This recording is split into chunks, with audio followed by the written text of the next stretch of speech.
can look at you if I want to look at you. Good afternoon.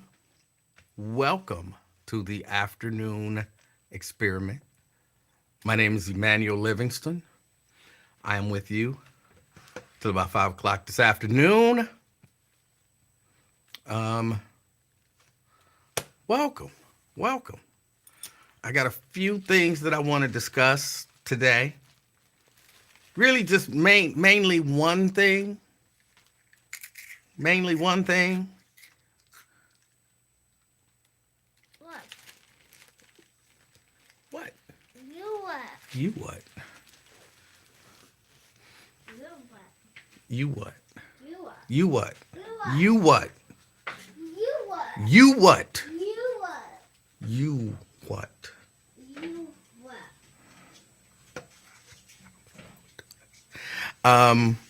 Really just one main thing that I want to discuss today. But you know how we do. As we get into the show, get the show started, I like to say hello to the people. If you're new here, here's how we do it. Here's how I do it. I only ask that you say hello to me and tell me where you're checking me out from. That is the price of admission. That is the cost for the show. That's it. That's all I want. If you do that, then I'll do my part, which is ramble.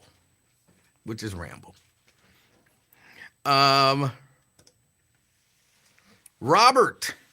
Good afternoon, Robert. Good afternoon. Sea Breezy. Where's this Sea Breeze? I'm still not sure. You didn't clarify that for me. Good afternoon. Representing Boston. All right. Got Myosha in the house. Good afternoon. Good afternoon. Preston. Preston, good afternoon. Preston headed to the barbershop. I might not make it to the barbershop tomorrow. I got a training, so I might not make it to the barbershop. We'll see what happens. Jerika. Good afternoon. Or hola to you. Blade. This dude can't spell damn. You can't cuss if you can't spell it right. You can't cuss if you can't spell it right. Oh my goodness. But good afternoon, Blake. Tanika, good afternoon. Good afternoon. Don't encourage her. Lewis, good afternoon, representing Sharonville. Good afternoon. Tanika's representing Orlando. Peachy in the house, representing Coleraine. We still beefing, but it might be almost over. It might almost be over.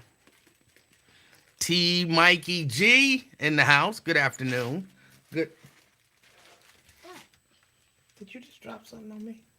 No. Yes, you did. I felt it. Get that up. Yeah, you just sit it right there. I'll throw it away later.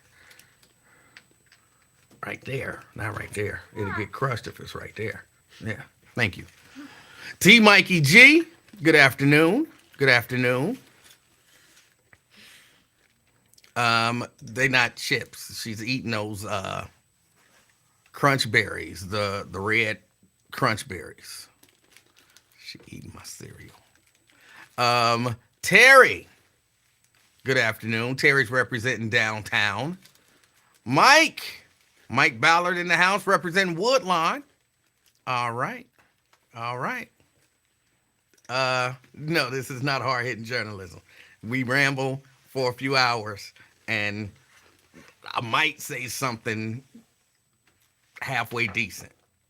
I usually get in one halfway decent thing in a 2-hour show.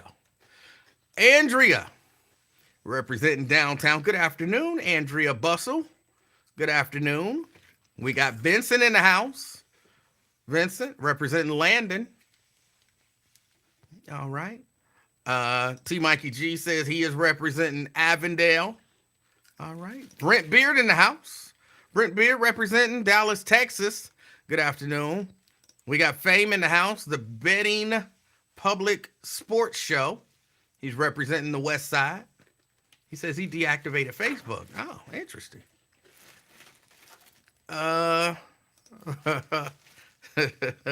Jarika got jokes. Jarika got jokes. It's actually not a training for. Well, I guess technically it's a job. I mean, it's an embroidery training. I'm training on a new machine, so I can start doing some embroidery. Hats, shirts, stuff like that. Diane, good afternoon. Representing Covington. Good afternoon, Diane. Maria Smith, representing North College Hill. Good afternoon. Good afternoon. Nate in the house. Good afternoon. Good afternoon. He's representing Toledo, he says later on. We got Ben in the house. Go out and spend some bread on yourself. All right. Or you could save it. Let me see. Tria representing Columbia Township. Got Blade, who corrected the misspelling of damn. He spelled it correctly that time. Gold star for you. You get a gold star. Yeah. Yes, you do. Yes, you do. Daryl. Good afternoon. Daryl's representing Forest Park. Regina in the house representing Madisonville. Good afternoon, Daryl and Regina. Jack, he says, what up, Greystoke? It's about time. Calling from Batavia. He's representing Batavia. All right. Brenda, good afternoon. Good afternoon. Fame is big on that Pop-Tart thing. He said the Pop-Tart movie is out today. All right. We got Erica representing Reading. Good afternoon, Erica. Sean representing Atlanta.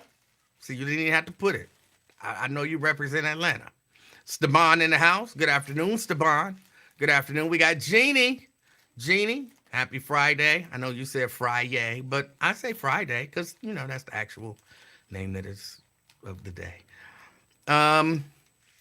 Myosha wants to know how much money I make with the t-shirt business.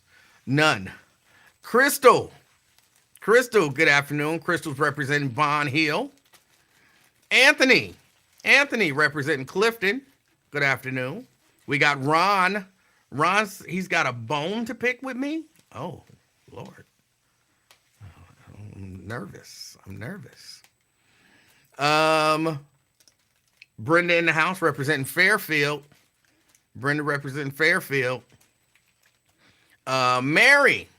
Mary in the house representing White Oak. Good afternoon, Mary. Good afternoon. And Lewis, a.k.a. CK. He's in the house. I don't understand where CK came from. If your name is Lewis Johnson, where do you get CK? If you could explain that to me, I would appreciate it. So, all right, that's everybody so far. For anybody else who joins in, good afternoon. Good afternoon. Now, I got to start by talking about, of course, the Lincoln Ware Show.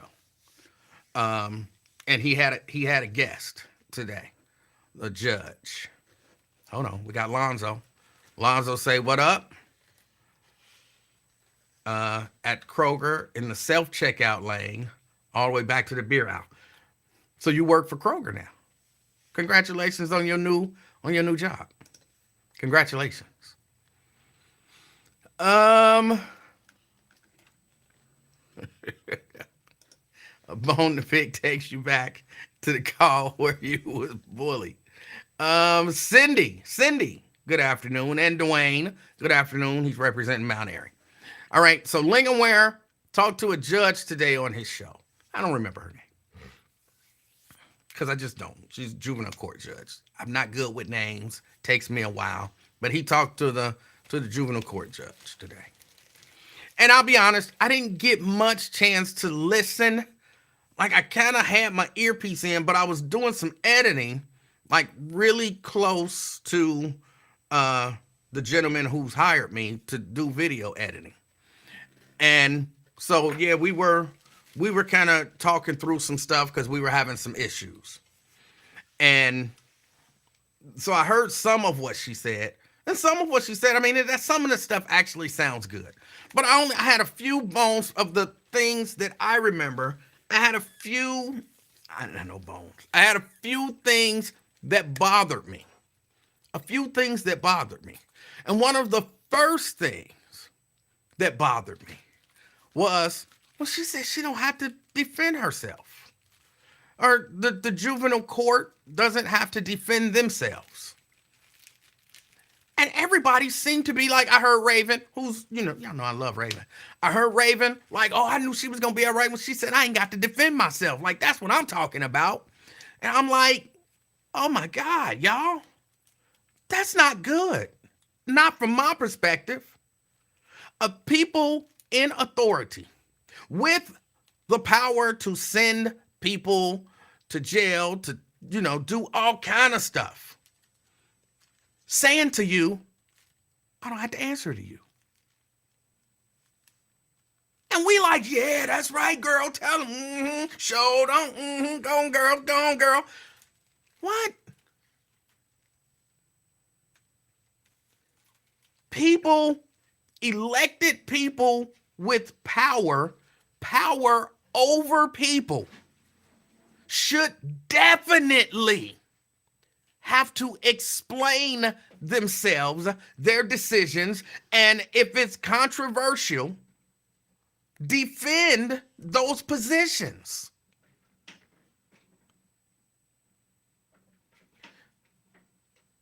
Come on.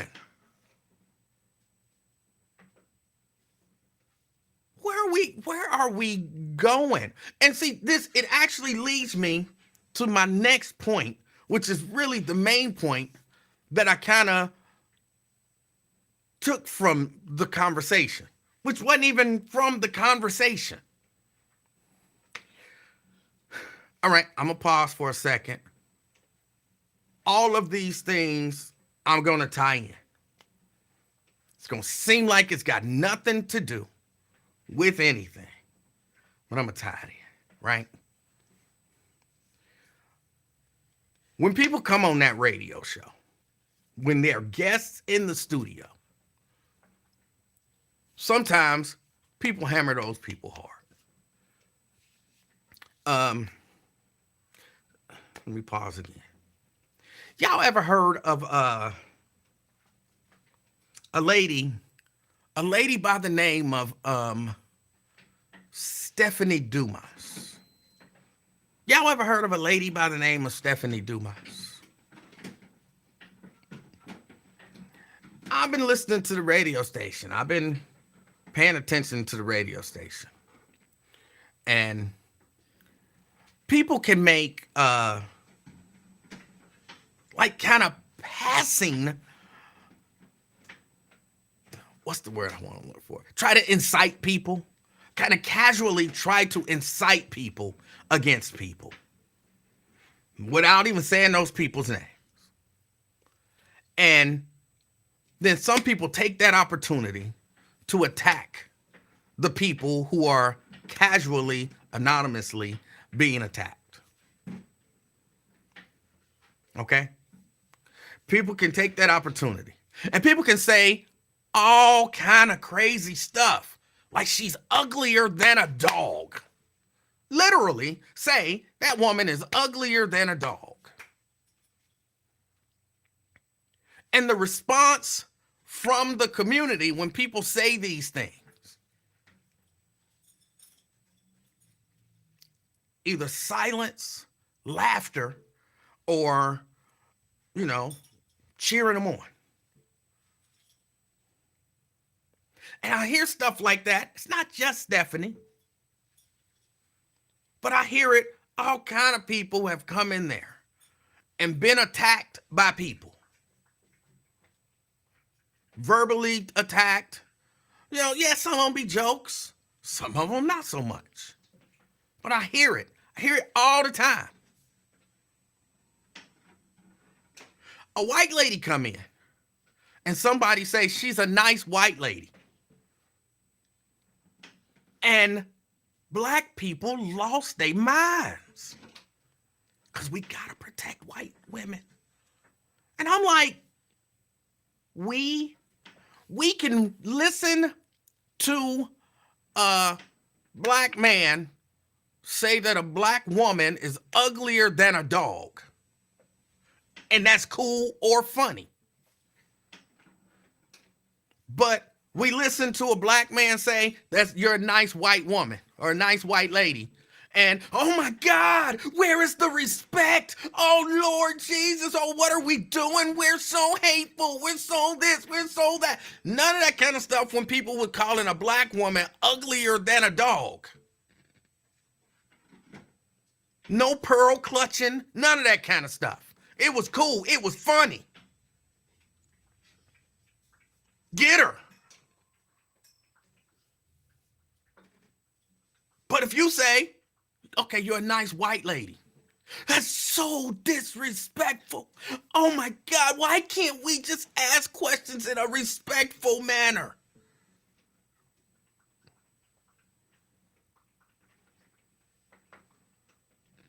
And look, again, I don't know the lady. I don't know the lady. Some of the stuff she said, I was like, okay, that's reasonable. Some of the stuff she said, like basically saying, I don't have to defend myself. I don't have to answer to y'all. I didn't agree with. But when did "you're a nice white lady" become a disrespectful comment that we have to defend someone about? And I really do. I listen to this stuff, and I know for somebody, you're like, man, yo, come on, it wasn't that big of a deal. It's not that big of a deal. We felt like he was being rude, and we don't want people to come onto the radio station and feel disrespected. And we can disrespect people on the radio station all day. We can call Karen all kind of names. We can call Yvonne all kind of names.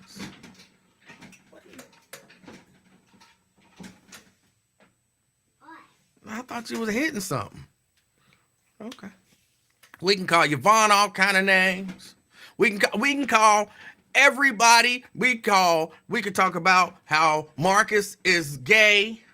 We can do everything. We can say anything about any black man or black woman, but let a white lady sit there and all of her white, innocent purityness-osity. I tried to throw out all of the endings on I could think of.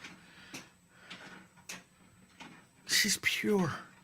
We can't be rude or disrespectful. We have to be nice to her because she's a white lady. We don't want to offend white ladies. I'm like, what? What in the world is happening? Again, I'm not saying get on there and cuss the lady out or nothing like that. I'm not saying that. I mean, be respectful to everybody. But people ain't respectful to everybody on there. And even Raven, y'all hear the stuff. Y'all see the stuff that people say to and about Raven. It's a few people who see it and they like, oh man, that's so disrespectful. It's unnecessary. But let a white lady come on? He said white lady. Oh my God. Oh my God. He called that white lady a white lady. You don't do that. You don't call white ladies white ladies. Oh my God.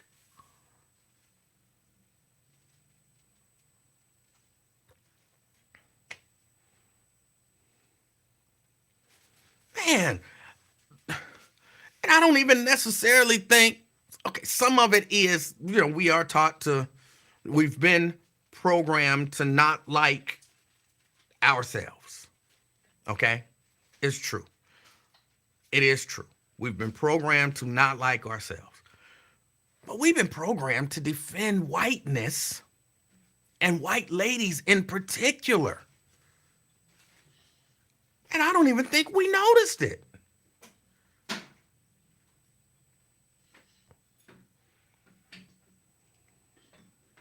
I don't think people noticed it. It was like a knee-jerk reaction. White lady in trouble, I gotta defend her.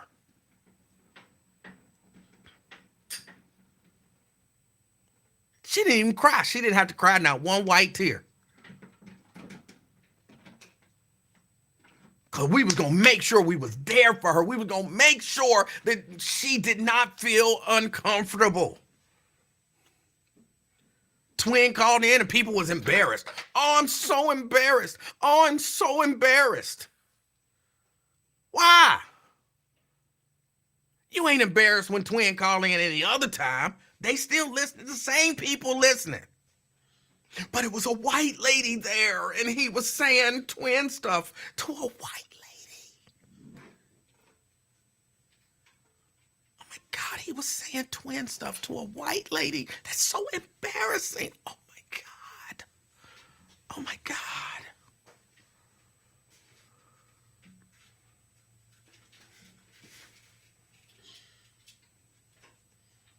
Again, they can tell you that Stephanie Dumas is as ugly or uglier than a dog, a literal dog, and people laugh.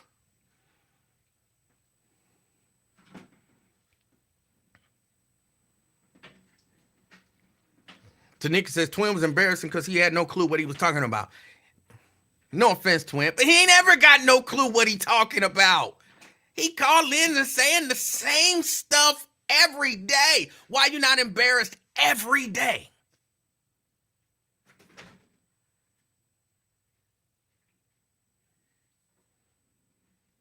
It's a white lady here and he's saying things. It's so embarrassing.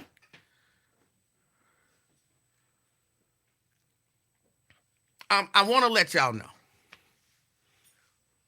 White ladies is just people too. They just people too.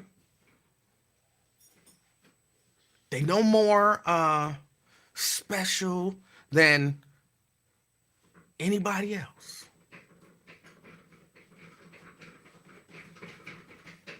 White men, black men, they're definitely no more special than black women. Y'all don't even be embarrassed like that when the mayor come in and people say stuff to him. Okay, all right. But a white woman? Oh my God. Oh my God.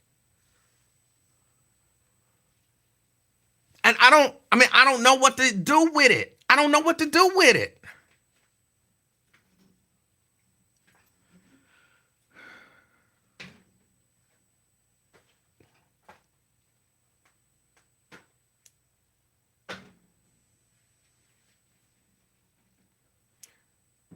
You seem like a nice white lady. It's disrespectful now. And I asked this question to a few people who were saying that. I looked and I saw it was a black man. And I said, if I said, you're a nice black man, is that disrespectful? Well, see, the context, and you see, you don't mean it. But is it disrespectful to say that a black man is a nice black man? Is it disrespectful? No. It was a black woman. I said, would it be disrespectful for me to say that you're a nice black woman? Is that disrespectful? Well, but you understand the difference. No, the only difference is one said, you're a nice white woman. Other said, you're a nice black woman. Is it disrespectful to say to a black woman, you're a nice black woman? Well, no. Then why is it disrespectful to say, you're a nice white lady?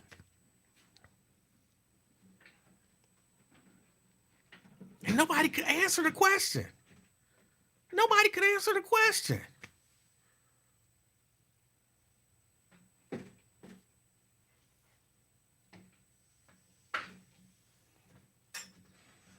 Uh, Jarika and I have a difference of opinion.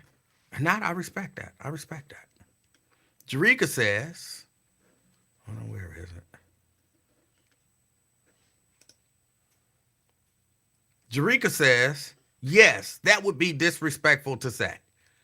Okay, explain to me how or why.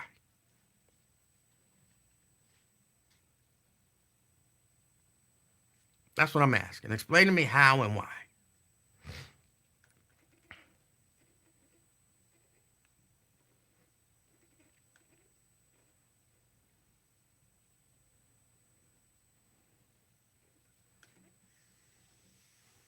Like, I don't understand.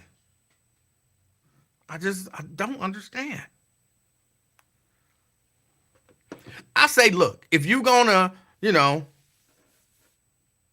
feel like we have to protect people when they come on the show, protect everybody.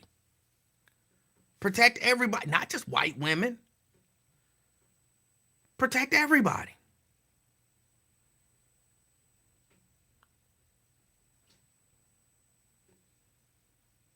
And if you feel like publicly elected officials, particularly in positions of power,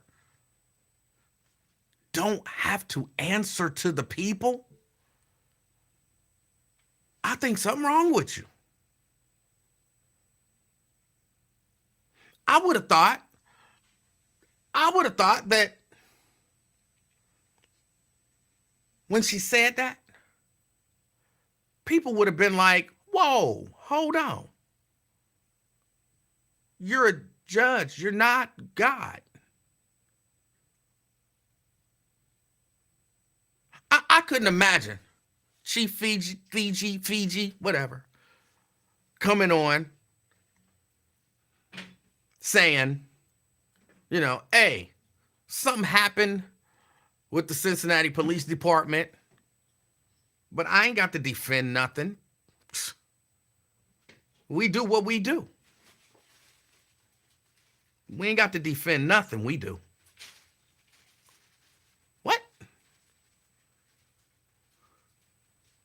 Y'all just shot an unarmed man. What was the justification? We shot him. We ain't got to explain ourselves to you. And we ain't got to defend ourselves. What? What? Did she just say? But she is a white woman, so y'all would be like, gone, girl. Gone, girl. Put them in check. That's right. Gone, girl. But that's wild to me.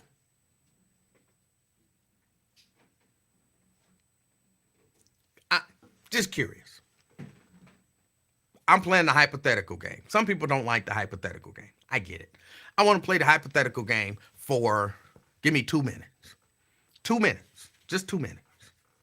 Hypothetically speaking, Judge Tracy Hunter is the judge.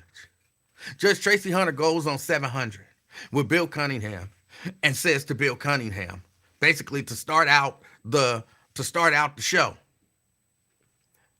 I don't have to explain nothing I do to you. I don't have to defend myself to y'all. What you think the response would have been of that community? What would it just hypothetically? She owns 700. Some controversial things have happened. And if she would have went on there and said, I don't have to defend myself for my rulings or nothing I do to y'all. I did what I did. You think their response would have been, gone, girl. You right, girl, gone. Tell them.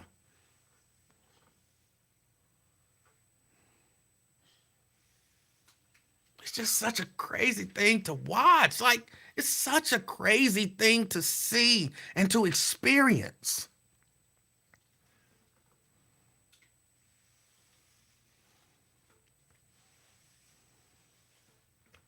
Just wow.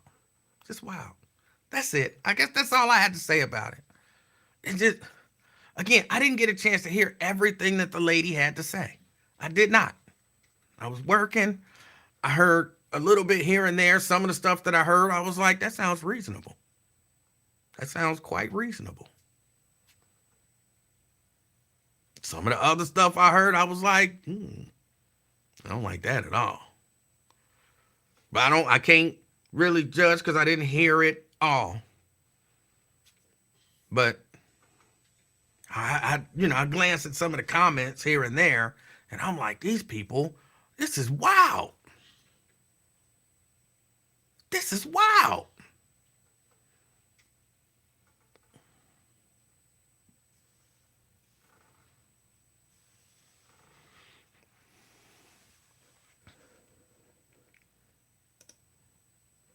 Uh, Tanika says, now he don't come on air with common sense questions. He was loud and wrong as usual. I believe a person should at least do a little research and know what a judge actually does before presenting questions is all I'm saying. But people were embarrassed. People were embarrassed. He come on every day saying the same stuff. Why y'all not talking about how embarrassed y'all are on a regular basis? Because ain't no white lady in there to, be embarrassed for. Like, I don't get, for real. I think I'm the crazy person. I think I'm the crazy person. Because I don't get embarrassed about what you do. Yeah, every once in a while I'll be, maybe walking or something and kind of, everybody watching me and I kind of trip over something and whatever. And everybody looking and I'll be a little embarrassed. Like, I was a little embarrassed about that. That's a little embarrassing. I fell once. Like fell all the way down and rolled. Literally, I fell and rolled. I got up and tried to play it off. That was embarrassing. That was embarrassing.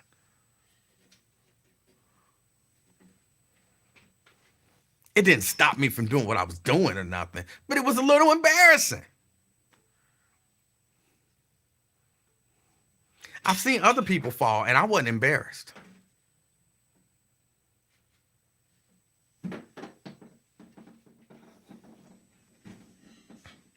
Jerika disagrees with me. The embarrassment had nothing to do with race. Then what did it have to do with?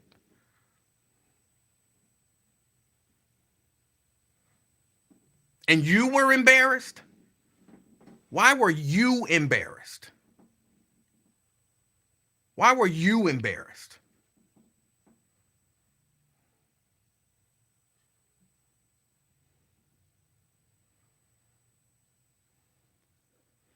T. Mikey G say, I wasn't embarrassed. I love popcorn conversation.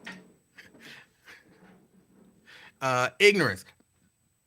You might not be answering my question. I'm asking Jerika, why were you embarrassed? What led to your embarrassment?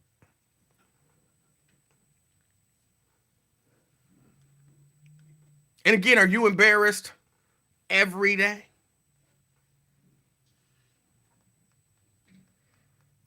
Because somebody call in, say some ignorant stuff on the show every day. And you be sitting back embarrassed like, oh, I'm so embarrassed.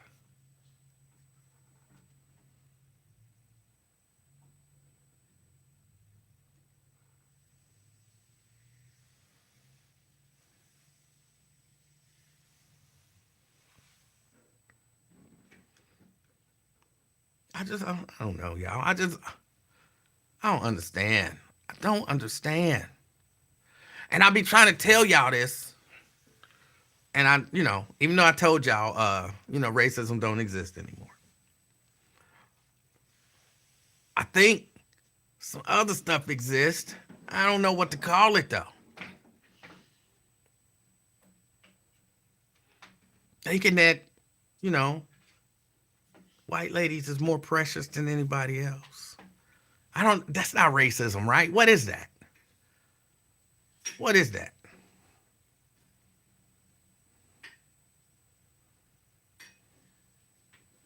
And I think, was it Preston? Preston was saying, Preston was saying that he would have liked to see some better questions. Oh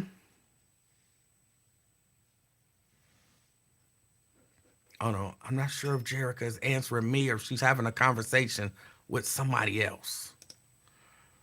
But she says, I'm embarrassed mainly when there are guests. Why? What are you? I don't, maybe my definition of being embarrassed is different. Why are you embarrassed when there are guests?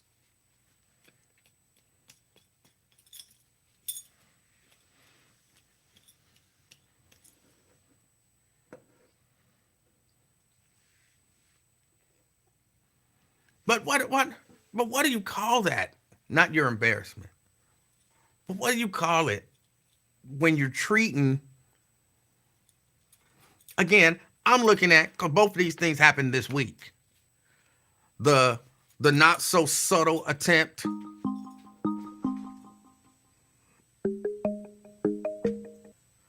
All right, hold on a second, CK. The not so subtle attempt to get people mad at Stephanie Dumas again.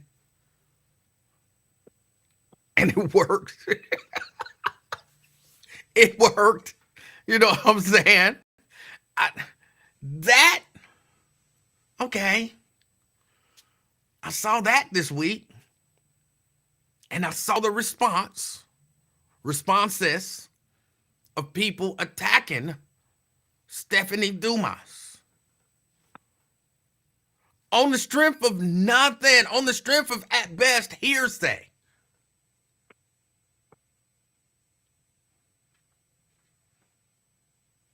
I only saw one person jump in and, try to defend Stephanie Dumas.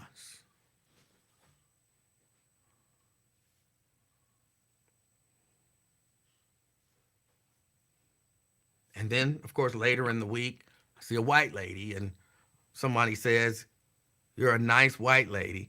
And black people lost their minds in defense of a nice white lady.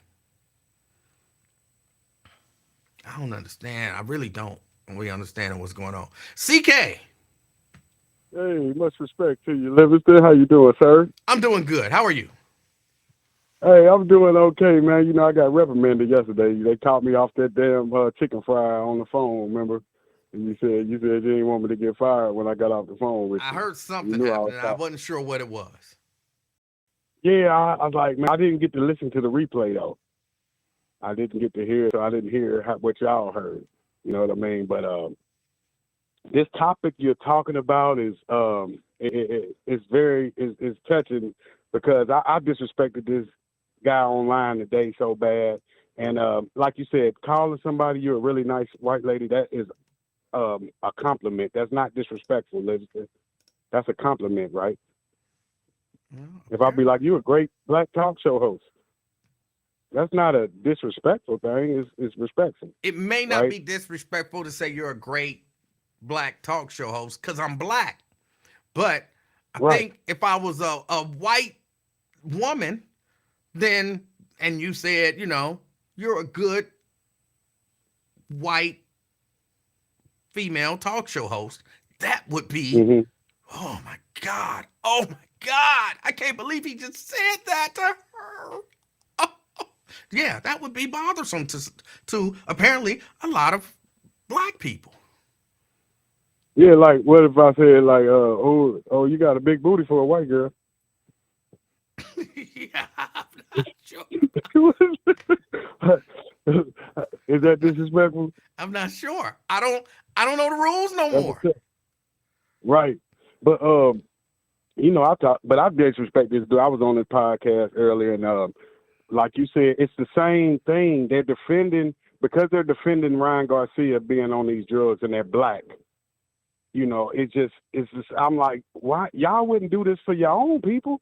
If Devin Haney popped dirty, y'all wouldn't be defending. But so he called me out my name, then I disrespected his daughter. You know what I mean? And I disrespected her. You know how you disrespect people so bad, you be like, damn, like I might have went too far. I've never experienced. You ever went too far? No. Okay, I don't believe in going too far if I'm provoked. So That's no, I've that's never what experienced yep, it. that's what I got. That's what's wrong with me. I go. It's like nobody can beat me. So then he turned into the victim. Cause see, all right now, boom, I attack your daughter. When I attacked his daughter, now he in defense mode. You were just attacking me. See, I took it off him and went from the wife to the daughter, and then so the rest of his podcast, he's now I'm the Uncle Tom because I'm attacking a black man, but it's like to call somebody a nice white lady is all respect. There's nothing disrespectful about that. So Apparently for it is. anybody, Apparently no, you're out of touch, bro. no, I told you what it is. Niggas just use anything to get mad at other niggas for. It's just anything. Okay, all right, boom. They already hate you. You just giving them a reason. Remember, I told you. You just said before I got on the phone. You said people are people. But when Jonathan Majors told his white bitch to act like Coretta Scott King and Michelle Obama, oh, now you want to bring race into it. No, why you can't act like some professional young women? What? I don't understand how you tied those two together. That's what you said. You said, that's what I was telling you. I said, they're people.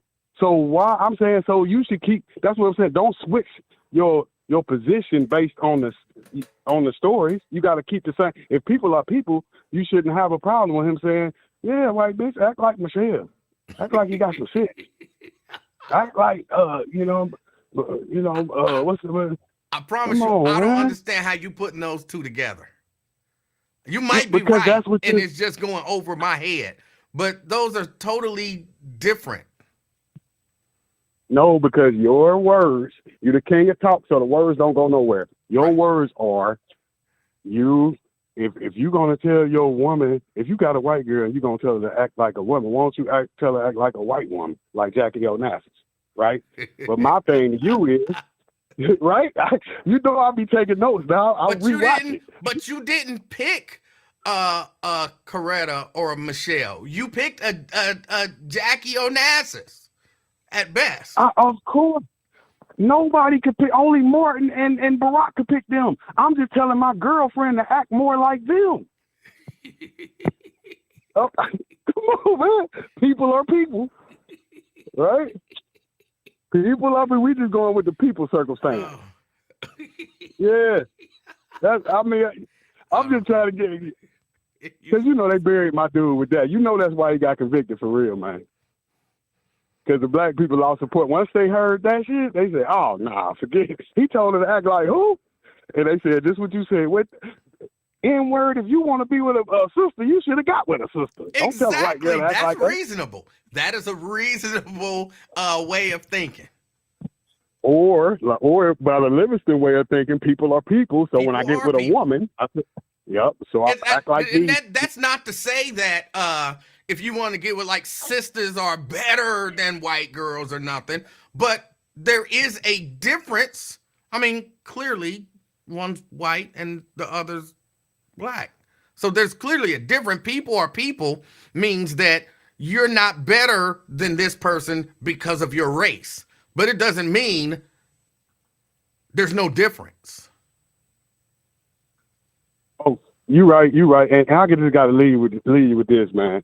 Okay, when you said there's no rules, so you saying when I disrespect you, it's the gloves are off, or when I start talking about like your family members, or as soon as I start talking about you? Here's the way I see it, and this is just me. I'm not telling nobody else to see it this way. The way I see it is simple. CK, you and I are having a conversation right now, right? Right. If you decide to start calling me names, and I haven't called you any names, so you call me a name. Mm-hmm. There is no name that I can't call you. Like, oh, you went too far. No, he opened up the let's call each other names door. I'm just walking through it. Now, I'm just walking through it much bolder than maybe he did, right? So then you start, you know what I'm saying, talking about my mama. So now you've opened up the let's talk about relatives. I can say anything about any relative or anybody because you opened that door. Then you put your hands on me. So now you've opened up the door to physical violence. I can go as far as I want with physical violence. You opened up the door. Guess what? If you don't open up that door, I never go there. But once you Right. open up the door, it ain't no limitations. You don't get to decide how far I go. So as soon as I open up the door to disrespect, you can go right for the jugular, right? Absolutely. Like, so if I be like, you a lame, you could be like, yo, mama a lame. You can come right Absolutely. back with it like that. Yeah. Okay, I got you. We just going over the secrets of war, people. Hey, and much love to Tanika. That's what Tanika in the comments. Uh-huh. That she is blessed by God. Have you heard her vocals? Yes. Oh my God. You talk about a woman of God, a woman of God. Man, I'm talking about blown away. You know what I mean? I really respect her professionalism and her singing ability. Oh my God. But like you said, hey, just shout out to her. I'm gonna leave you with that, man. But her voice is out of this world. All right. Thank you, sir. All right, CK. Thank you for your call. I agree with him about Tanika. 100%. I think I once told her she's my favorite female vocalist. Because the girl can just flat out sing. If I could do like 1/10 of what she can do, oh my God, I would be dangerous. I'm not saying I would be no successful recording artist, but I would be dangerous. Y'all would be like, Emanuel, you can't sing a whole show.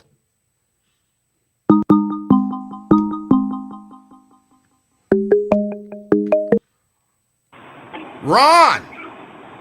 Hey, Mr. Livingston, how are you? Ron, I'm fantastic. How are you? I'm good. Hey, man, you know, me and you don't agree on politics. Most times, we agree on everything else. And I don't know if you go back and you listen to your podcast, you know, but yesterday, you know, you talked about the reasons that the colleges were doing the protest and all this stuff. Okay. And you know, it's a trip. You know, it made me, and it's a trip. It's making me emotional now. You know, everything that you said, and I encourage you to go back and just look at what you said, man. And I encourage everybody to go back and look at it. I know people that were, you know, present, you know, and heard what you said. But I encourage everybody to go back and look at what you said. Because what you said was deep. And it needed to be said. And like I said, you was just spot on point. You were just spot on point. And that's the bone that I had to pick with you. It ain't. I ain't trying to talk about no politics or nothing like that. I want to give you your props, man. I want to give you your props. That just showed love. That just showed love. And I applaud you for that. I applaud you for that. All right. Real talk. I don't know exactly what I said. I had to go back and listen. You need to. You need to, cause like I said, it's 1 hour and 6 minutes in. I had to go back and look at what you said again. I repeated it several times. You know, it was encouraging. It was enlightening, and it just needed to be said. Everything that you said needed to be said, and I applaud you, bro. Well, I appreciate that, sir. You thought I was going to trip. You thought I was going to trip, didn't you? Didn't you? I had no idea. I had absolutely no idea. I always look. I come in fresh, no expectations. Hey, man, like I said, man, it really made me emotional, and it touched me. It touched me. All right. And that's all I got to say about that. Hey. You and Nate, y'all just ignorant. Y'all, man, when he called it, he said, you seem like a nice white lady. And, of course, they did trip. I was cracking up, man. Y'all be ignorant. But just like you said, just what you said with CK, y'all just rough customers. But have a good day, man. I'm working. All right, So have a CK. good day, man. You have a good All day right. too. All right. I mean, that's called him CK. Ron D. My bad. Um, Let me say, because I saw where Jerika says, am I defending the comment so passionately because it was my brother who made the comment? I'm not actually, I don't know that I'm defending the comment. I'm critiquing the response to the comment. Now, I could defend the comment. I guess in a way I did, because I don't see anything wrong with saying that somebody is what they are. I don't have a problem with people saying that a thing is what it is or a person is what they are. One of my favorite lines from one of my favorite movies, Troy. Y'all know that's one of my favorite movies. One of my favorite lines from one of my favorite movies in Troy, when they had gone Agamemnon, I'm butchering the name, went to fight the little prince, Paris, and they was fighting, and Hector ended up killing Agamemnon, and then they went back to the camp, and no, it wasn't Agamemnon that got killed. It was his brother, who I can't remember his name. And they were talking about it, and he was like, y'all disrespecting my brother, and his blood ain't even dry in the soil. And my man Odysseus said, it's not disrespectful to say that a dead man is dead.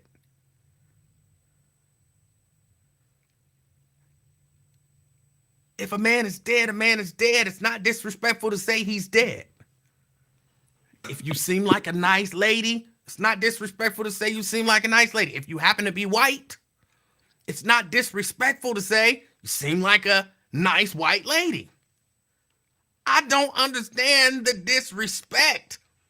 Call a thing what it is. That's not disrespectful. But that's just me. But I would say that for anybody else. Look, people say stuff about me. Y'all done heard it. People say stuff about me, and I'm like, hey, it's true. What he's saying is true. I don't understand people being all emotional about the truth. Truth is truth. TROOF. Period. Nate. Sometimes I feel like we living in Alice in Wonderland.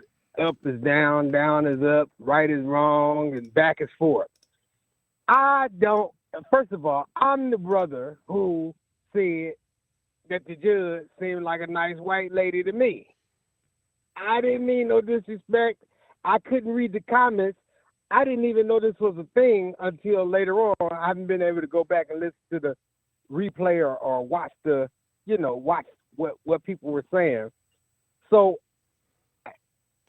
I'm amazed that out of everything that I said and everything that was said before I called, this is what some people took to task. First of all, not only did she say what you said about basically who is y'all to question me, I don't have to answer to y'all, even though y'all voted me in. I'm an elected judge, but I don't have to answer to y'all. I'm not. Not only did she say that, when she went to describing the types of cases, here's what she said about custody cases. She said, oh, those are just the cases where the parents want to argue about what?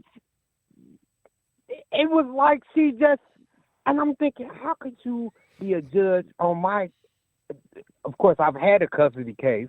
How could I have a judge who's thinking, oh, he's just in here arguing, or oh, they just in here. No, that's like disrespect for the plaintiffs, for the parties who come before you. So I had a problem with that, but I didn't want to focus my time on addressing that. I figured hopefully somebody heard it and somebody said something in the comments, and maybe if this carries on until next week, somebody will come back and say something about it on Lincoln Ware. And of course, I'm saying something about it here on this podcast, the afternoon experiment. Now, this is what really, really got to me. This is what made me call. This woman basically said, I'm the head chief. There's only 2 judges in juvenile. I'm the top judge. I make all the decisions. I do all the hiring. She didn't say this, but basically I let out all the contracts. So I'm the top dog.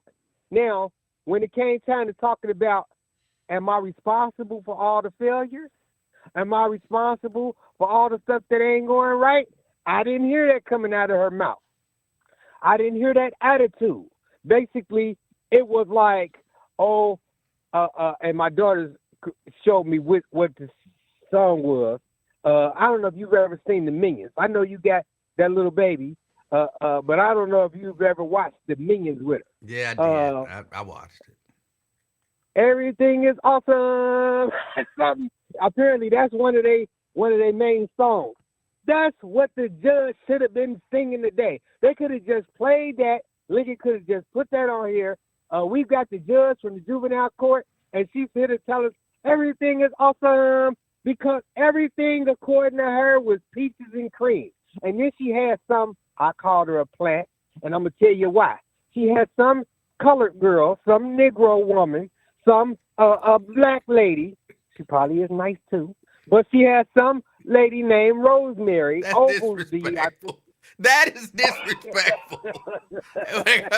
And they're talking about, oh, this judge, I fully support her. Everything is great. So you a plant. So when I went to asking the lady, well, wait a minute, do you have a relationship with the judge? I think the way I phrased it at first gave her some wiggle room. So she was like, no, I think I asked, does the judge or the juvenile court contribute to your program? Let me stop because I haven't said what a program is. This lady runs a nonprofit for pregnant teenagers. Now, I want to make a family comment, but let me finish with Rosemary. So this lady is talking all this great stuff. So the judge even threw her a shout out.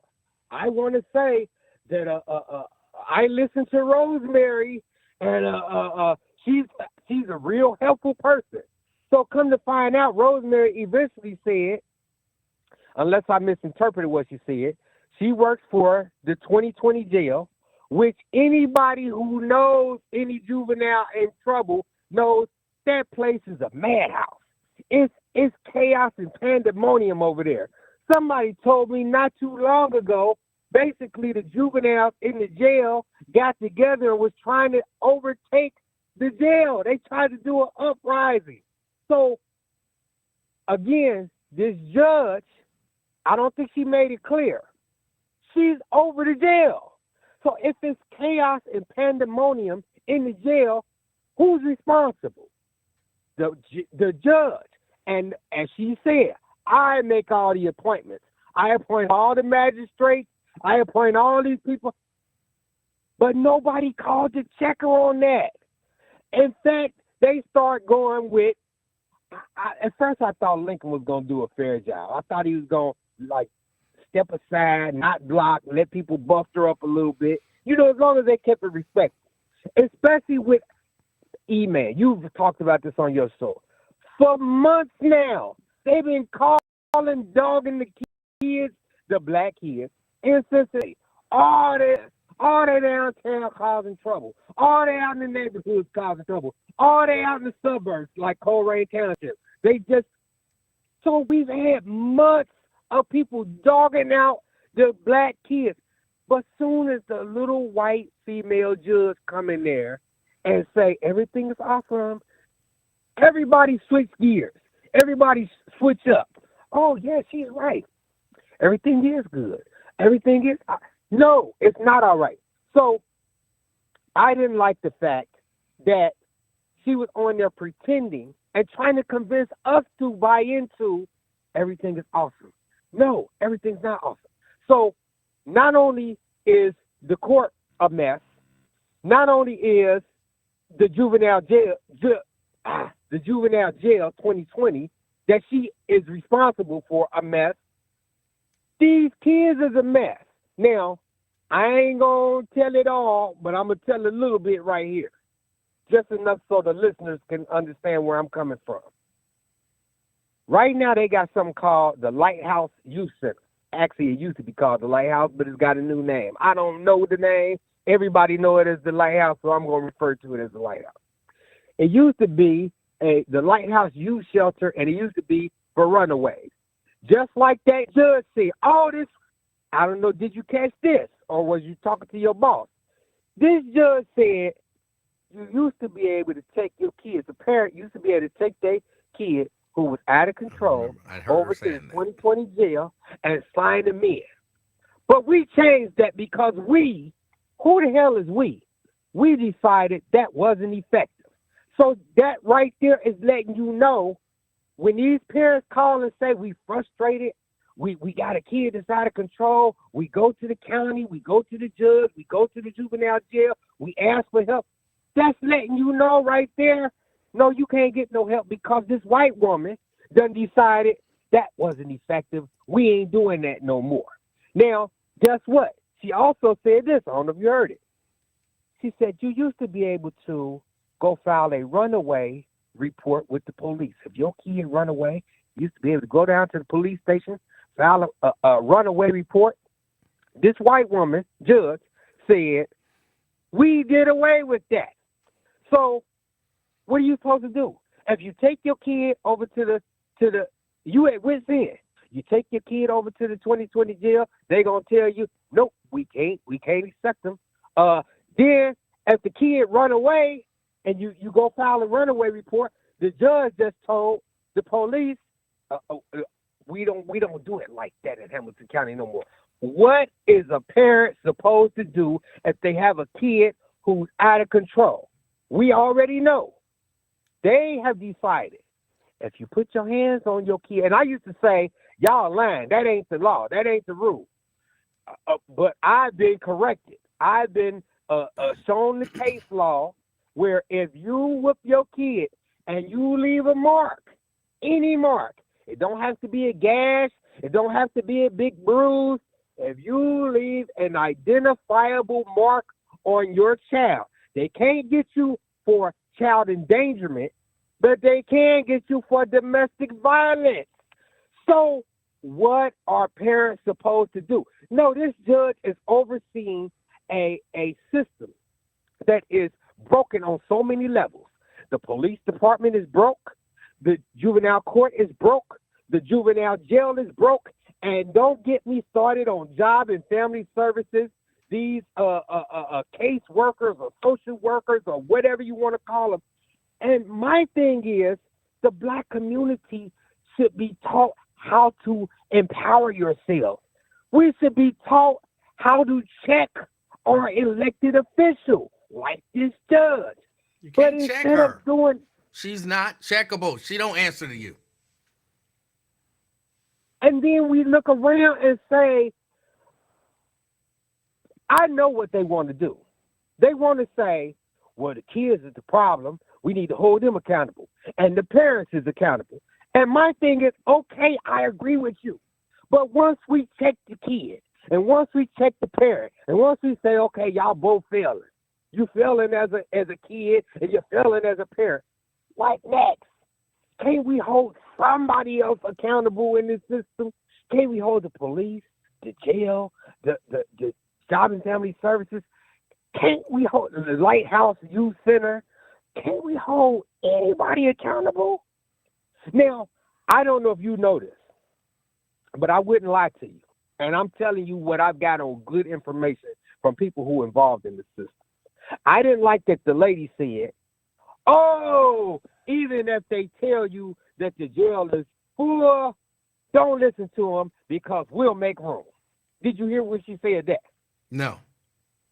Now, I did, and that is what sort of set me from 1 to probably 7 or 8. But didn't we hear that the jail is crowded and that Right. basically they're letting certain people And you go?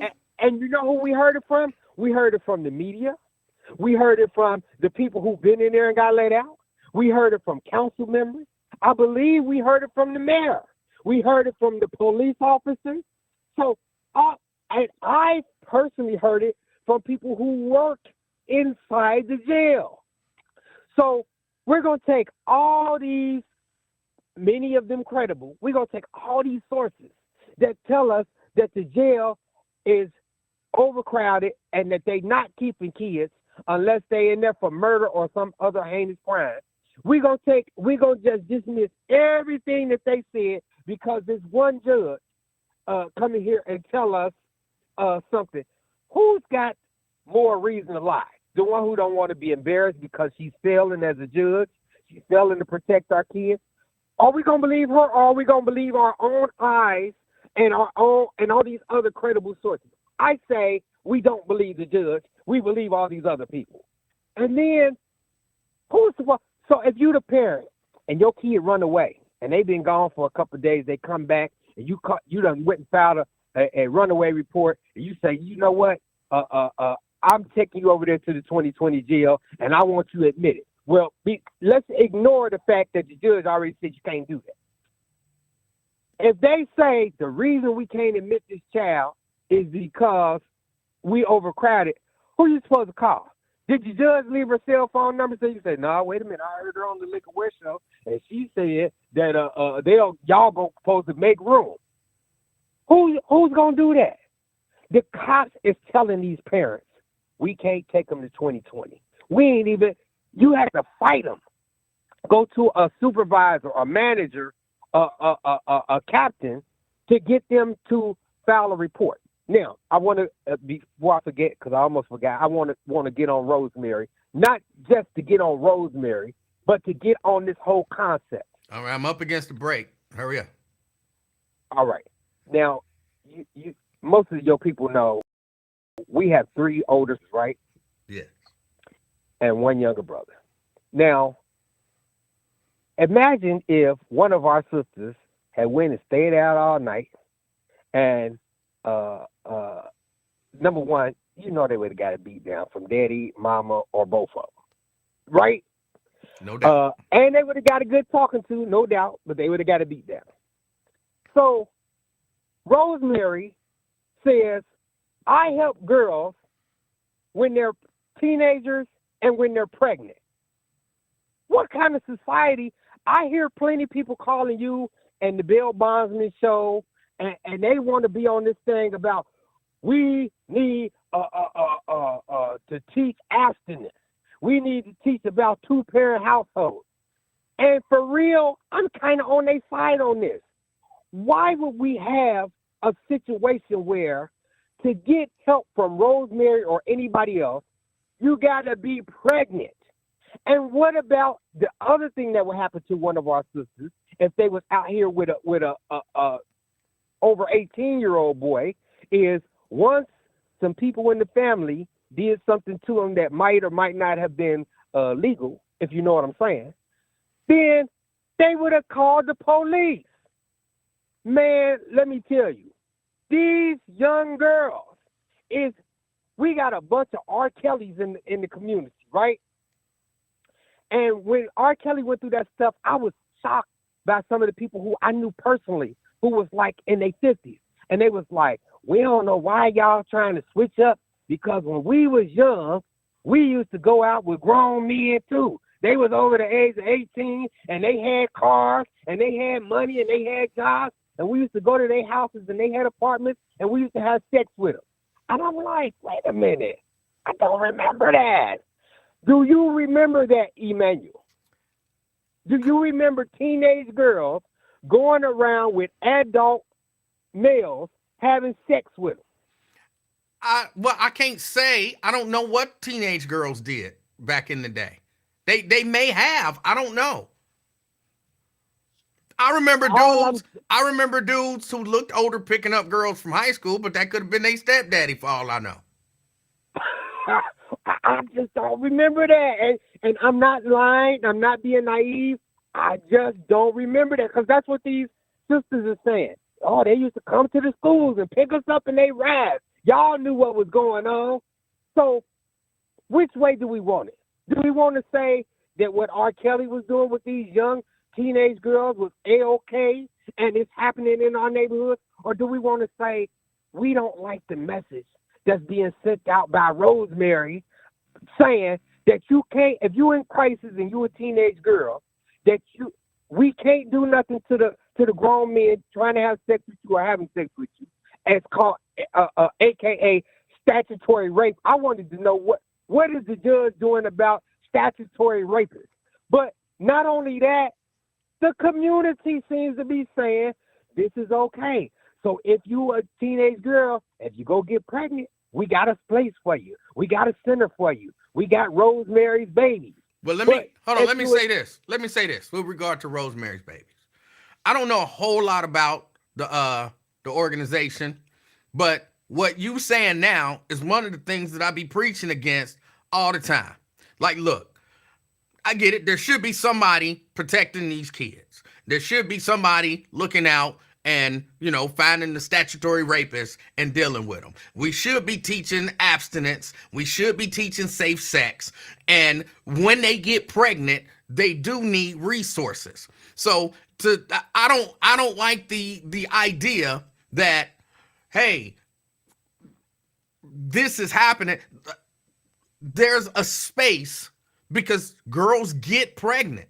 So there's a space, there is that need, and it's good to see that somebody is meeting that need. And I don't know that it's fair to be like, oh, well, she only dealing with the girls once they get pregnant, but what about before they get pregnant? That's somebody else's call. Somebody else is calling us to deal with them before they get pregnant.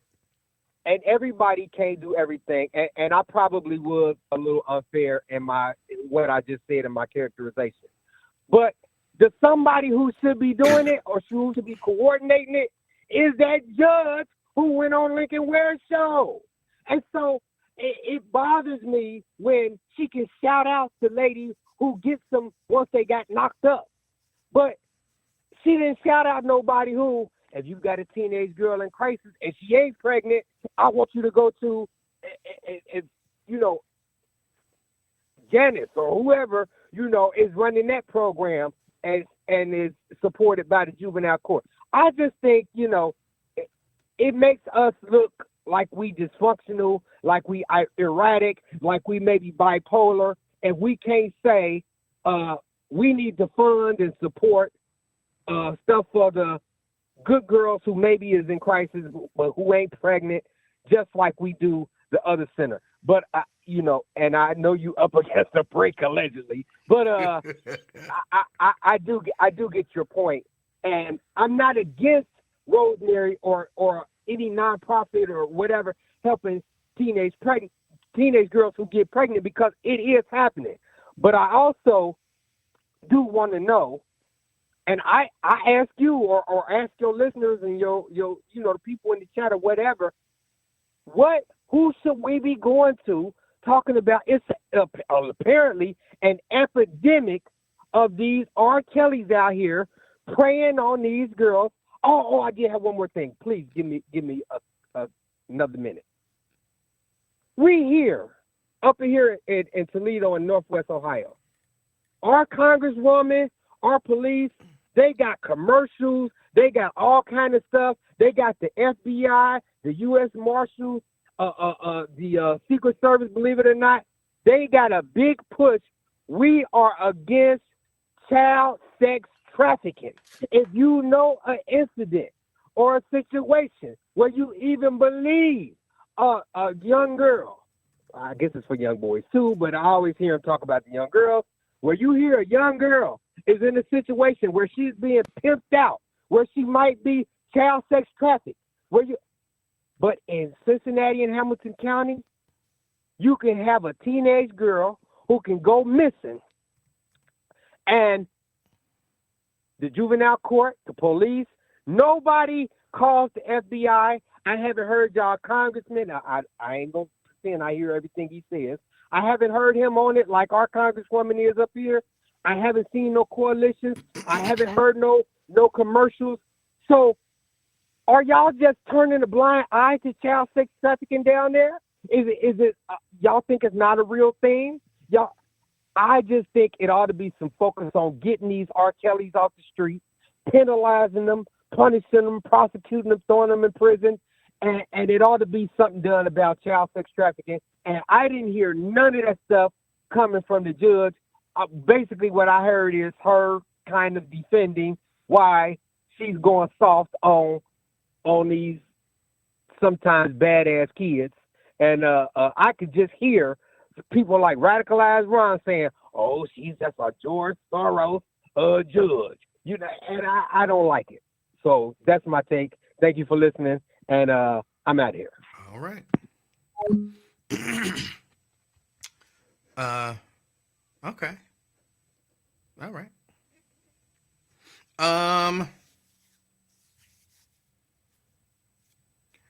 I'm sorry, Jerika. I was gonna ignore this, but now I got questions for you.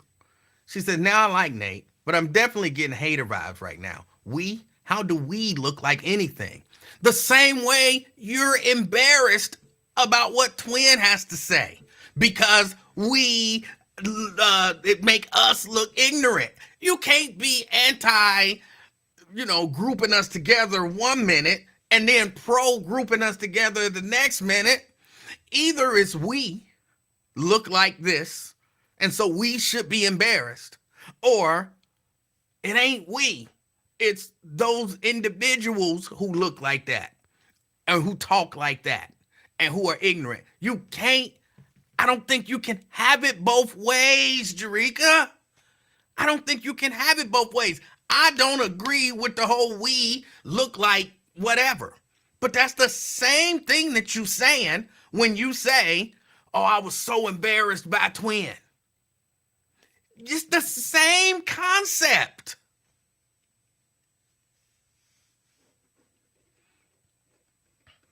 Oh, you were being sarcastic. Okay. Okay. I don't know. See, there's some stuff that I don't, he my brother. I agree with a lot of what he said. I agree with the majority of what he said, even though some of that I didn't hear, so I couldn't necessarily co-sign. But I don't agree with everything. I don't agree with everything he said. Got to give me a chance to call it out, though. Give me a chance to call it out before you try to call it out. All right? Give me a chance to call it out.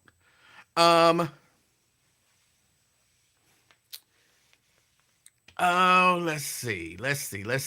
I want to play something for y'all, but I left the cable over here. So give me a second. Let me get this cable. I want to play something.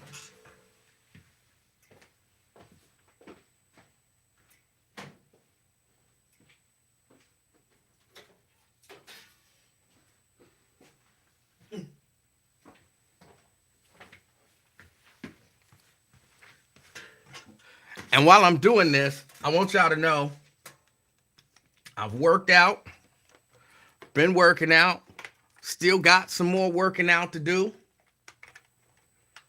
I'm on my journey, and I plan on staying on it, okay? I got this video to play. Oh, hold on.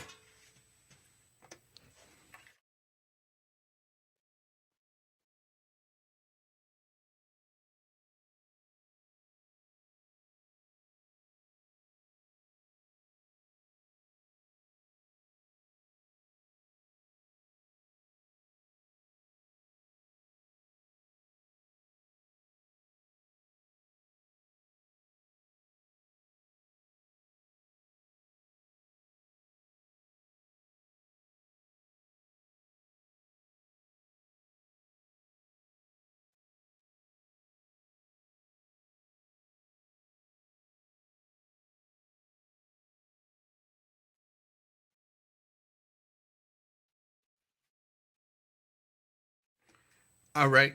Hold on. All right. Sorry about that. I want to play this video. I think I got it set up. I saw this story and it really bothered me. And I want to play it. I want to play it. Showing up on the first page of Google might.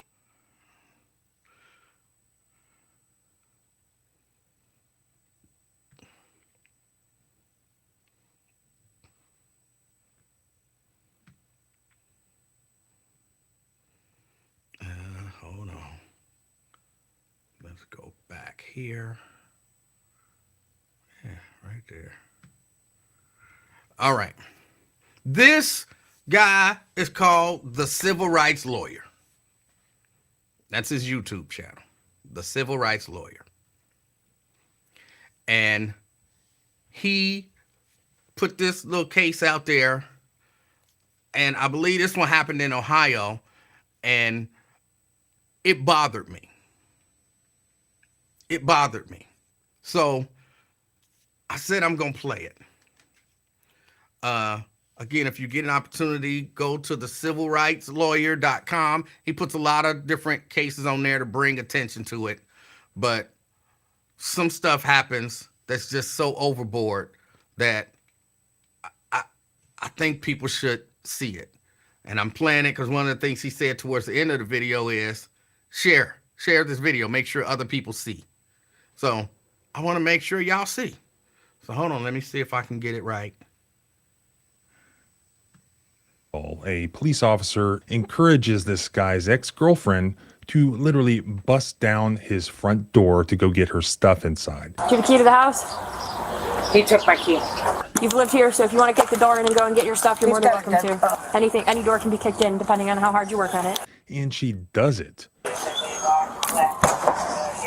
Then the cops follow her in the house, go up the stairs, surprise the guy when he gets out of the shower, and tase him. Then they charged him with 5 felonies. He spent a week in jail until he got a lawyer who got the charges dropped because the cops did not have a warrant. Who's governing them? I want reprimand. I want officers put in jail. I want them to experience what I experienced. Even though I'll show you that these officers violated the Constitution, they have not been charged with any crimes. They have not even been disciplined at all. Maybe you can help with that. And this is the same police department you may have seen some viral footage before when they did this.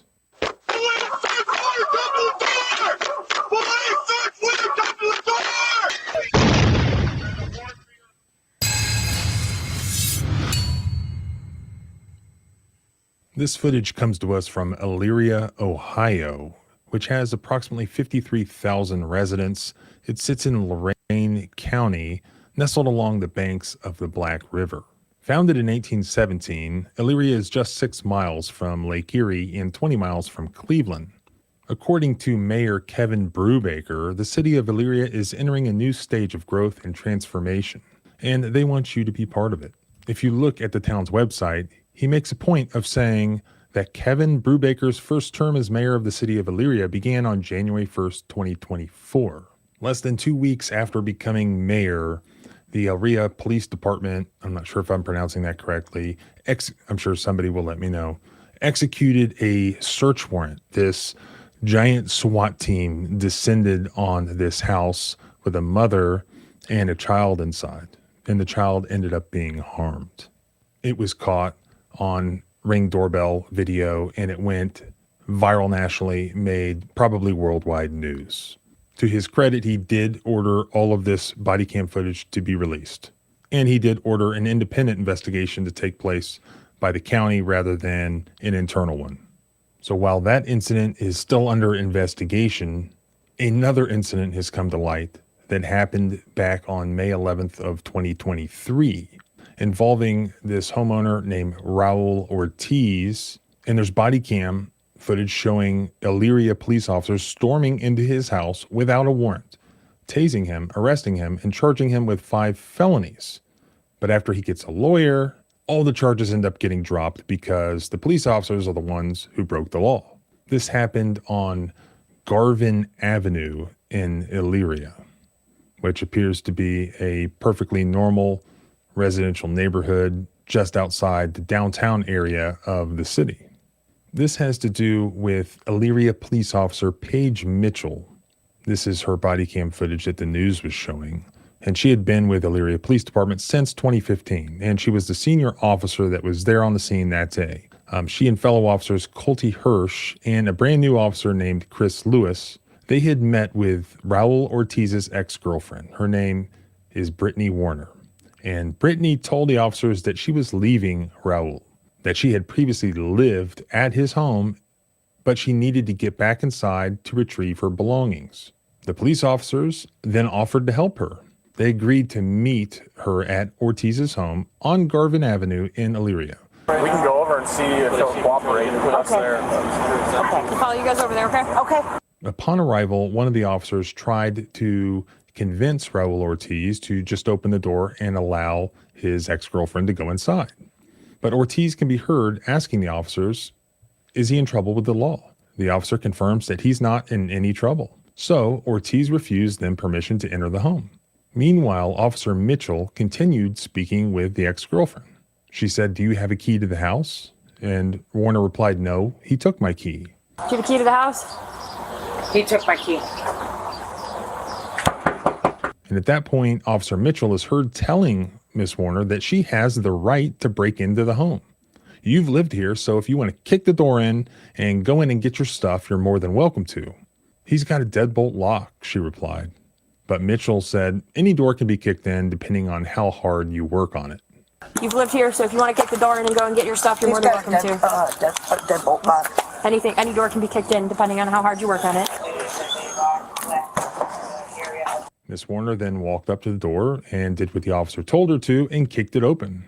So the ex-girlfriend walks up to the door, she kicks it open. Officers Hirsch and Lewis are then seen going in behind her, up the stairs, as Officer Hirsch draws his gun on this guy who they just told had done nothing wrong. You done kicked my effing door in, Ortiz is heard yelling from the top of the staircase, and then basically all hell breaks loose.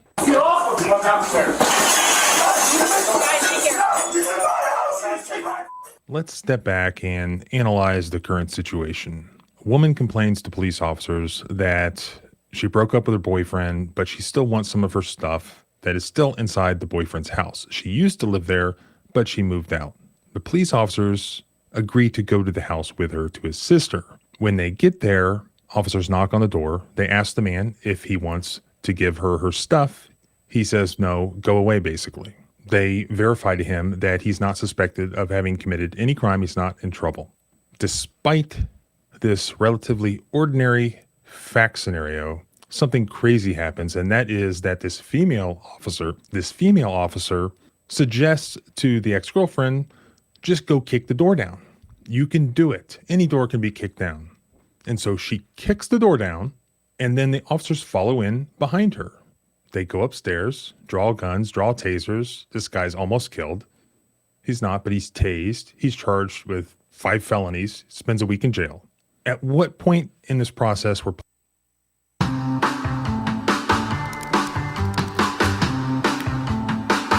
I have an idea. Were police officers authorized to enter into this man's house? Because the Fourth Amendment protects against unreasonable searches and seizures. The most highly protected place under the Fourth Amendment is your home. There is a presumption in the law that if police officers enter your home without a warrant, it's presumptively unconstitutional.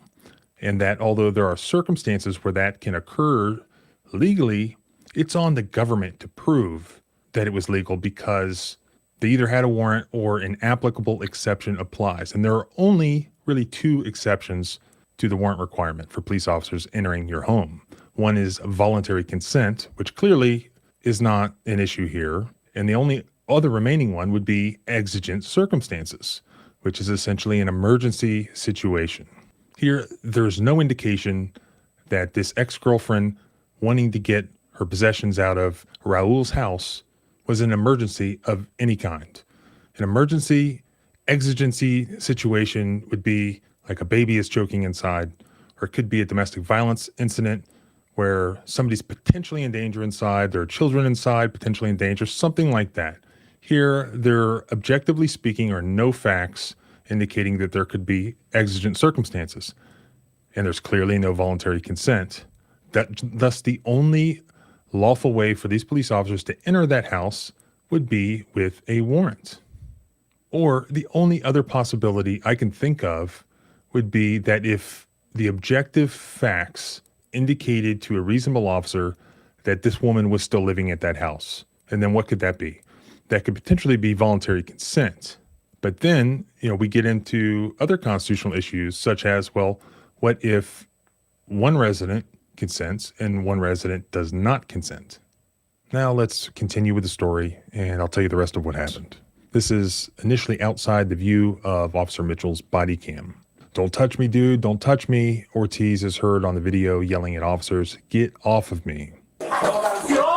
Meanwhile, Mitchell remains at the bottom of the stairwell. Both Hirsch and Lewis's police reports, both officers claim that they heard Ortiz yell, quote, "They kicked in my door, I'm going to drop their asses." However, those words cannot be heard by listening to Officer Mitchell's body cam. And on Mitchell's report, she claimed that she attempted to get the ex-girlfriend to stop going upstairs, while Officer Hirsch wrote in the report that he told Brittany to go back down the stairs. But neither of those phrases can be heard at all on Officer Mitchell's body cam. Meanwhile, Ortiz struggled with the two male officers who appeared at the top of his stairwell on his home's second floor. And you can see in the video that he's shirtless, wearing only a pair of black shorts, and had just come out of the shower. You can hear suddenly the sound of a shattering window, and Mitchell's body cam then aims up the stairs at the two officers who now are struggling with this homeowner who was surprised just after coming out of the shower. In the reports, the officers wrote, "Raul's body slammed into Officer Lewis, driving him into a second-story window, nearly causing him to fall out." Raul said, "I actually grabbed the cop, trying to pull him back, letting him know that I'm not trying to fight you guys. I'm not going to put my hands behind my back because I have a medical condition." He noted that a few months prior to the incident, he had a pacemaker implanted in his chest. In the video, Mitchell can be seen heading up the stairs as she aims her taser at Ortiz. And then, of course, she tases Ortiz as he's heard telling the officers that he has this heart condition and a pacemaker. "Go ahead, I have a heart monitor," Ortiz yells. "Get your hands behind your back right now," Mitchell shouted at Ortiz. "Stop touching me and I will," said Ortiz. But despite Ortiz's plea, Mitchell delivers a tase to his bare stomach. Trying to get the officers to stop tasing him, Ortiz then grabs the taser. Ortiz quickly dropped the taser after officers pulled out their real guns. Then when things finally calmed down, Ortiz tried to explain himself. "I just wanted to defend my rights." I just wanted to defend my rights. I shot you, idiot! Let's go, now! And Ortiz's mother, Deborah, then walked up the stairs as she attempted to defuse the situation. "My son has a heart condition. Try to calm down, please," she told the officers. Ortiz is then cuffed and taken to the hospital for an evaluation before being booked at the Lorain County Jail. He was charged with 5 felonies and 2 misdemeanors, including 3 counts of assaulting a police officer and 1 count of aggravated robbery for grabbing Mitchell's taser. Ortiz's mother, Deborah, is also charged, or was also charged, with obstructing justice for stepping in. But then an attorney stepped in and saved the day. Ortiz went to this guy, Anthony Nisi, and I reached out to him to see if I could get some of the raw body cam footage rather than just pulling what I could off of the news. I haven't heard back from him. As he said, he's worked in law enforcement for decades, but the police had no right in interfering or telling this woman what to do. And that if officers had contacted the homeowner to begin with, they would have learned that this woman forfeited her right to enter the home because she had already moved out. He said that that day she handed her keys to the homeowner and left. So Ortiz spent more than a week in jail, facing years in prison. Then a month after his arrest, a grand jury indicted him on 4 felony counts and 1 misdemeanor. His attorney filed a motion to dismiss the charges, and after reviewing the evidence, the Lorain County Prosecutor's Office chose not to proceed with the case. None of the officers involved in the incident were charged with a crime. The TV News 19 investigated their personnel files. Man, I wish. Get online in minutes. Web.com's AI Builder makes it easy. Simply tell us some info about your brand. that's something that could occur in West Virginia. None of these officers were issued discipline, and there was no evidence that an investigation was even conducted. Elyria Police Chief William Pelko declined to comment about the case other than to say that the body cam footage from the other two officers was not saved due to an oversight. Attorney Nisi said that these Elyria officers committed egregious civil rights violations and that he will soon file a federal lawsuit against the Elyria Police Department on behalf of Mr. Ortiz. And then we have the issue of whether or not it was an excessive force constitutional violation for the way in which they treated Raul once they got into his house. This also falls under the Fourth Amendment. Many times, police officers are allowed to physically seize people, but the Fourth Amendment requires them that they have to seize them in a reasonable way. According to the case law, sometimes it's reasonable for police to seize people by shooting them, including in the back. Under other circumstances, it's not reasonable to use really any force at all.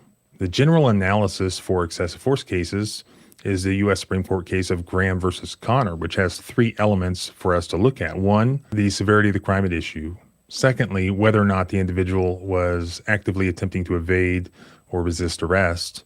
And third, and most importantly, whether or not the individual posed an immediate safety threat to any individual, including police officers. Here, there's already going to be a fantastic argument that any amount of force at all will not be reasonable because it wasn't reasonable for police officers to be inside his house at all without his consent. They did not have a warrant. They can't establish that there were exigent circumstances. Thus, it's not going to be reasonable to use any amount of force to seize Raul, much less tasing him as they did. Just like the mother and the baby from the other raid, Raul was completely innocent. He had not committed any crime. He wasn't suspected of having committed any crime. And yet he was victimized. He was a victim of crime by police officers, just like the mother and the baby. And understandably, Raul wants accountability. So what gives them the power just because they got a badge to think they can do whatever they want? Who's governing them? I want reprimand. I want officers put in jail. I want them to experience what I experienced. Now, the mayor promised accountability for the illegal raid that went viral nationwide or worldwide. Why? Because people saw it. No, it's okay. I know you gotta do what you gotta do. You don't know what you're going into. We didn't know you were going to be. Mayor Brubaker says he takes the alleged search warrant mistake seriously, launching an external investigation, saying in a statement, "My office requested the Lorain County Sheriff's Office begin an investigation into the process to obtain the search warrant as well as the incident itself. Given the extreme nature of the allegations, I want all remaining questions answered transparently and independently." Yet he's done nothing to provide accountability here in this case. And that brings us to now. If you want to help Raul hold these officers accountable for violating their oath, violating the Constitution, and victimizing an innocent citizen, you need to make sure that people, like the other case, see the footage. Spread the footage, pressure them to release the raw body cam so the rest of us, not just the TV news there, can see it. To request, to demand, to ask for an independent outside report from the Lorain County Sheriff's Department, just like he did in the other case, to give answers to the victim, answers to the public. That is how we protect the Constitution, and it must be protected.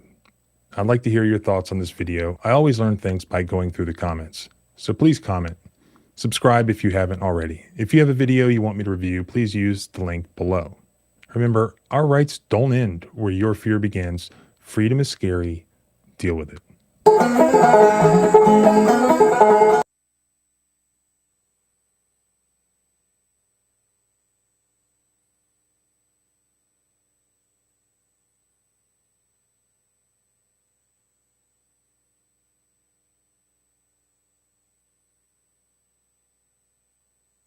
I'm doing all this talking and y'all can't hear me.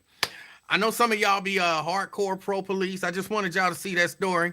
But the truth of the matter is, a lot of times police don't know the law. They don't know the law. And Sometimes they just violate the law. Like, no, I don't believe that there's an officer out there that believes it's okay to tell somebody to go kick a door in. Go kick the door in. You used to live here, so you got a right to kick the door in? That don't even sound reasonable. So I could go to my old apartment where I don't live no more and just kick the door in? I can go to one of my exes that I used to stay with and just go kick the door in? That's not even reasonable. It's not even reasonable. The officer was pulling out his gun on the way up the stairs. They would have killed that man. They were prepared to kill that man because that lady wanted her stuff.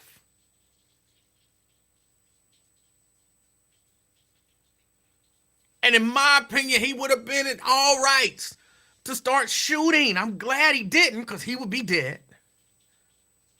But he would have been well within his rights to protect his home.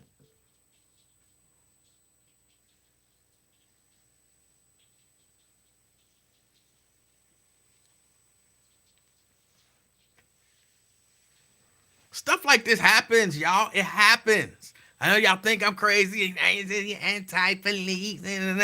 Here's what I want, because I want police to succeed, and I want a safer society, right? I want police to have more training.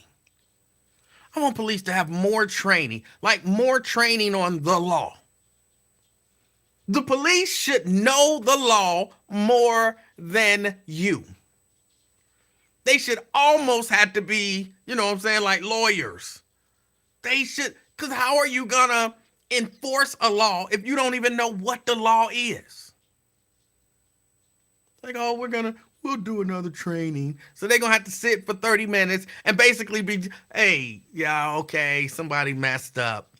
So, try to, if you're going to be telling people that they should kick doors in, mute your body cam when you tell them that. Just mute the body cam. And then tell them they can kick the door in and then unmute the body cam. That's probably the training that they gonna get. Don't get caught on body cam telling people to break the law.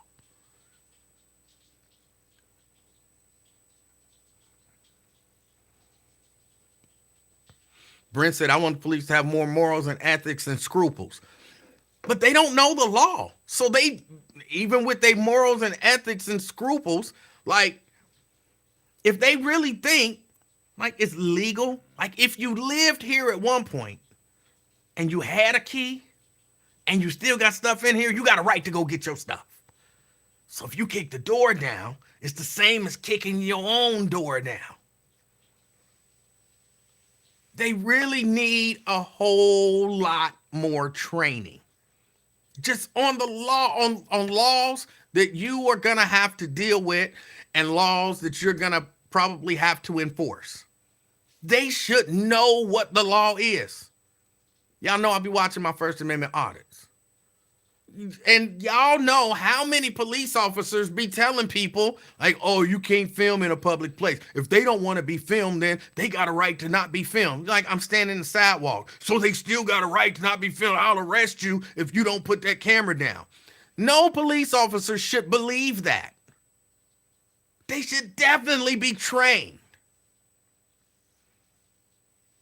Not trained, because I know one of their main training is if somebody get out of line, sock them in the face. Sock them in the face. That'll make them straighten up. But they should be getting trained on the law.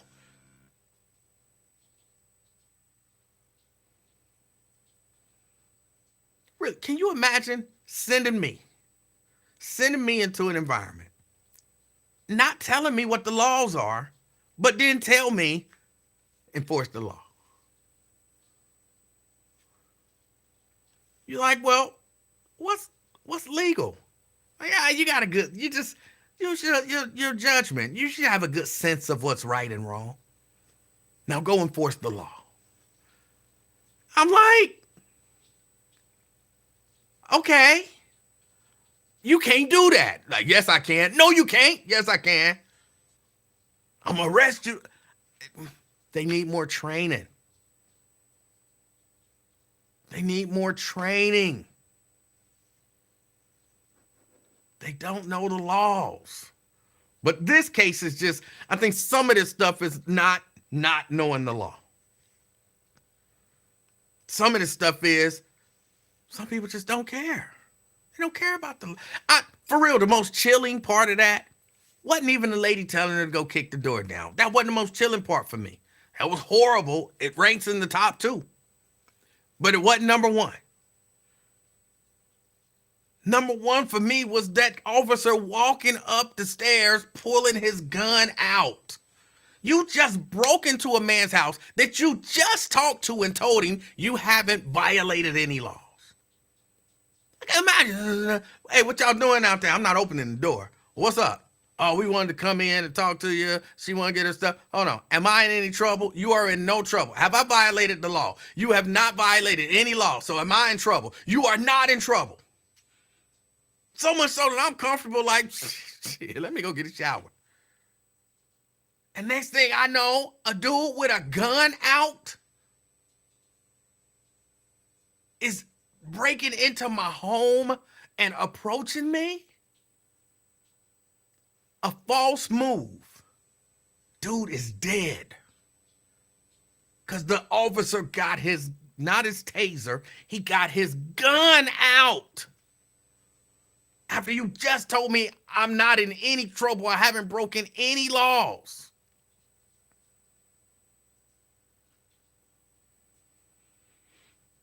Man, that's crazy. And then he was indicted. He was indicted.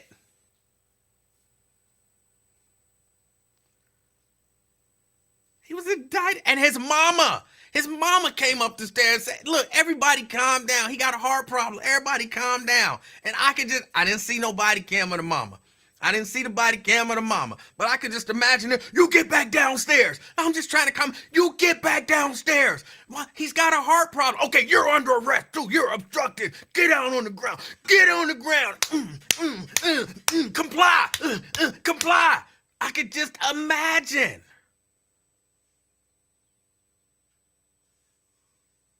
Oh my goodness. They need more training. They need more training. Yes, we need officers, you know what I'm saying, with morals and scruples and ethics. But I don't even know if you can test their morals, scruples, and ethics based on the training.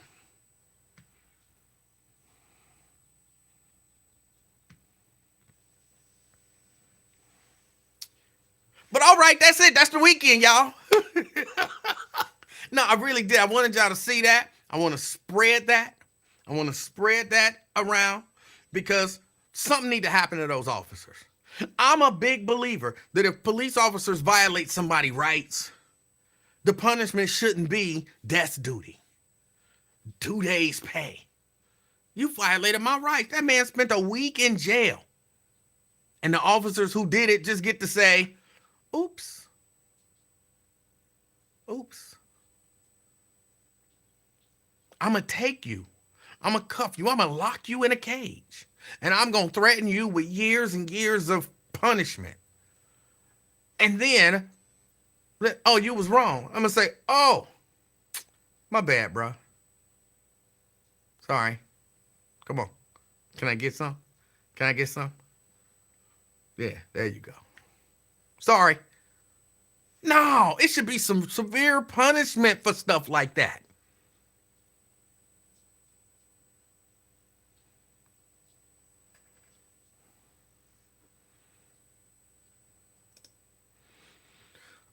JR says how to provide more training to someone who does not do anything wrong. No, the police need more training so they don't violate people's rights, not the citizen. I'm not saying the citizen need more training. I'm saying the police need more training so that things like this don't happen based on ignorance of the law.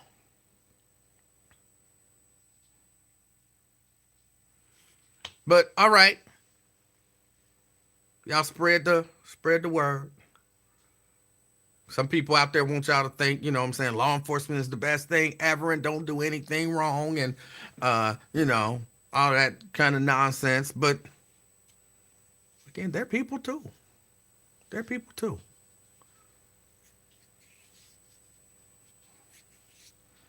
All right. I'm going to get out of here. Wake the little baby up. She done fell asleep over there. I won't let her use my phone. Oh, she ran in her little, I don't know, whatever it is, kindergarten, whatever. They had a little mini flying pig marathon. So they made the kids run around the building 10 times. That was their marathon. That was their marathon.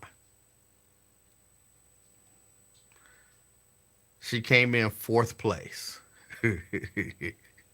She said, I don't know, Ariel came in 1st place and Jonathan came in 2nd place.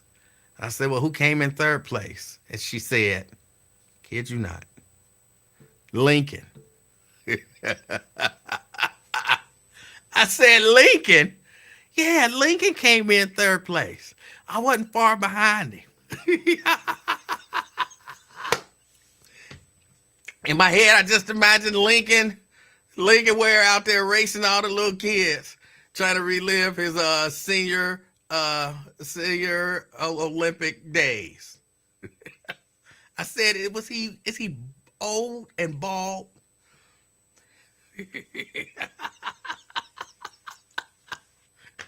Oh, so a little kid named Lincoln came in 3rd place. She came in 4th. But, you know, they little kids, so everybody got a medal. Everybody got a medal. So she got her little medal on. She's proud of her medal.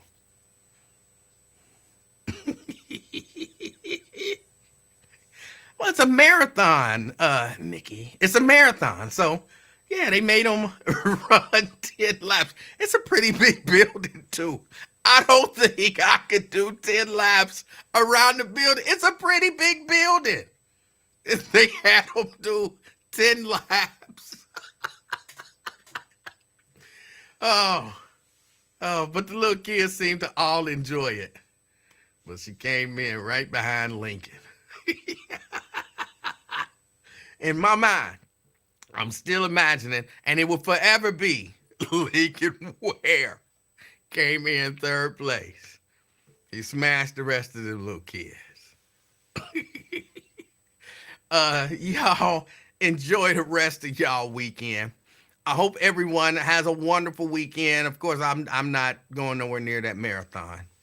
But get out if you feel like it, enjoy the weekend or do whatever. But of course, as always, as you're out and about, be the reason that somebody smiles. Till next time, I'm out, y'all. Peace.